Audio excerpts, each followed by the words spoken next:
ভাই আমার রানিং গাড়িতে যদি ব্রেক পাইপ ফেটে যায় আমার করণীয় কি? এই কমেন্টটা করেছেন আমার ডক্সিমল ইসলিম ভাই। ভাইকে অসংখ্য ধন্যবাদ।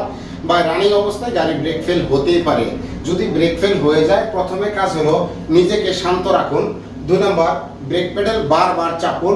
3 নম্বর, ইঞ্জিন ব্রেক ব্যবহার করে গাড়িটা কন্ট্রোল আনার চেষ্টা করুন। 4 নম্বর দেওয়া আছে হর্ন বাজিয়ে সবাইকে সতর্ক করুন। 5 নম্বর আছে হ্যান্ড ব্রেক ব্যবহার করুন। তারপরেও যদি না হয় রাস্তার পাশে নরম ভূমি, খ্যারারি স্তূপ, নরম গাছ বা আইল্যান্ডের সাথে গাড়িটা প্রতিহত করে গাড়িটা কন্ট্রোল আনার চেষ্টা করুন। বেশি ক্ষতির হাত থেকে বাঁচানোর জন্য চালক সাহেব প্রথমে আপনার অভিজ্ঞতাটাকে কাজে লাগান। বা এই ব্রেক ফেল সম্পর্কে বিস্তারিত আলোচনা শুনতে চাইলে আমার ইউটিউব চ্যানেলটা ভিজিট করতে পারেন। আমার ইউটিউব চ্যানেলের নাম মাস্টার অফ অটোমোবাইল। বা এই পেজে কিন্তু লং ভিডিও দেওয়া যায় না, আমাকে ক্ষমা করবেন। আপনার মূল্যবান মতামত কমেন্ট বক্সে লিখে যাবেন এবং আমার পেজটি ফলো করবেন প্লিজ।